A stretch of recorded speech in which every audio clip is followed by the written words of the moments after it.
you blow up a huge number of cast members in a single moment, you don't want it to be completely random. You know, it feels like it's got to be earned, and it feels like it's got to be something that belongs to the world. At this point in the story, we try to introduce as few new elements as possible. You're trying to play with the pieces that we've got on the board, and of realizing that the wildfire was something that we had.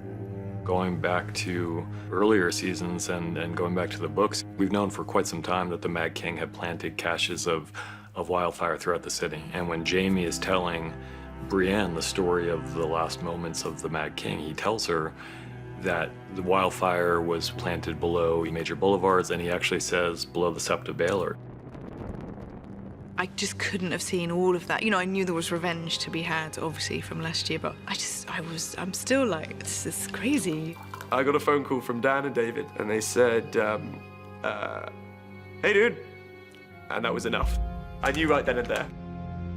It's like a slow burn. You basically start the sequence with a whole different bunch of people with a whole different bunch of expectations as they get ready for work one day, and they go to work, and then work becomes something completely different.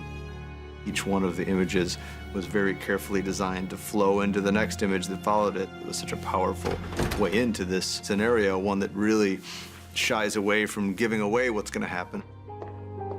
Marjorie's carved a career out of being occasionally one step ahead and occasionally one step behind Cersei. There's something wrong. And the two ladies have battled quite evenly for this time. And what we obviously find out is that Marjorie's demise in being beaten was not her fault. It's down to the High Sparrow underestimating Cersei. You have nothing to fear, Your Grace. The trial will begin shortly. He's just become overconfident.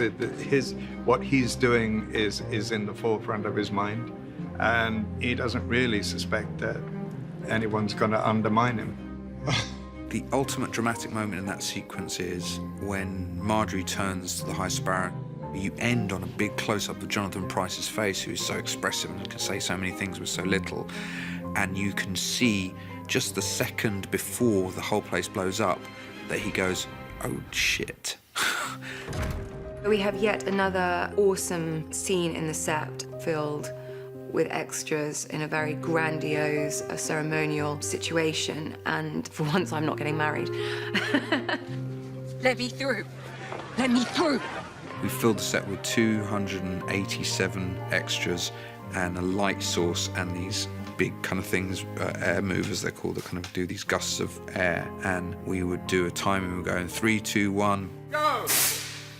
And then everybody fell back. So that was as close to exploding as we got, but a majority of it, 99% of it, will all be visual effects.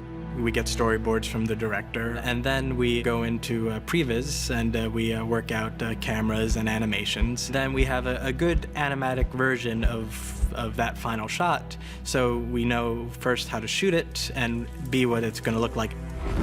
Obviously, it looks like a video game, but we know what we're going for and how we want it to look at the end of the day. We see it from the inside. When we come outside, we see the windows getting blown out, and then we see it, of course, from Cersei's and Tommen's POV.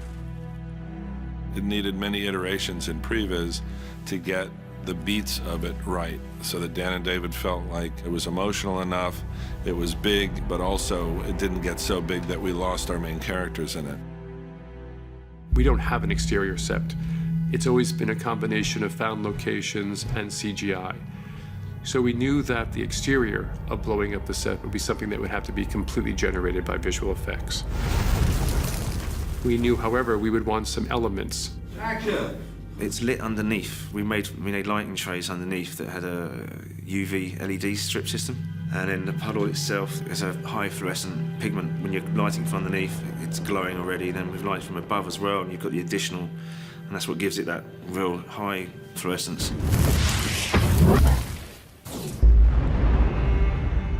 It's like this pure enjoyment of wiping out all of them. She has a plan. She executes that plan flawlessly, apart from one major wrinkle.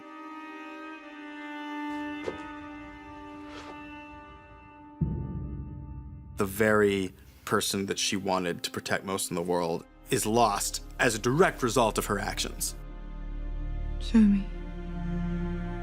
What we were trying to do in the scene is to show that something dying inside her.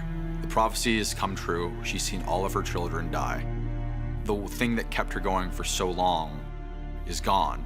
She's been through so much and she's so hardened that she's not even capable of mourning him. The next step is that she's going to take that throne. Now you have this woman who, I don't know if it's crazed, I think it's just empty, which is probably more dangerous.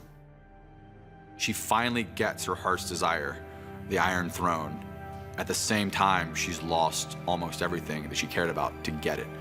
And there's that look between her and Jaime, which is enigmatic and which hints at season 7 drama to unfold. But she is, at the end of season 6, colder and stronger and Queen of the Seven Kingdoms. Long may she reign. Long may she reign. It's tough, you know, it's like the Red Wedding. It's tough to say goodbye to a lot of actors that we've been working with for quite some time. Whether the ones that we've been with since season 2 or, you know, Jonathan Pryce, who just came to us last year, but has become one of our favorite actors so quickly. I hope it's not a waste that I've learned all 500 names of everybody I've worked with.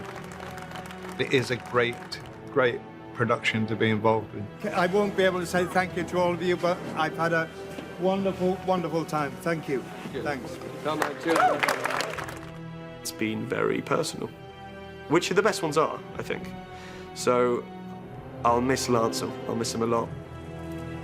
Once you've been a part of the circus and the madness and the joy that is Thrones, you are always a member of the family. The rose has been uprooted.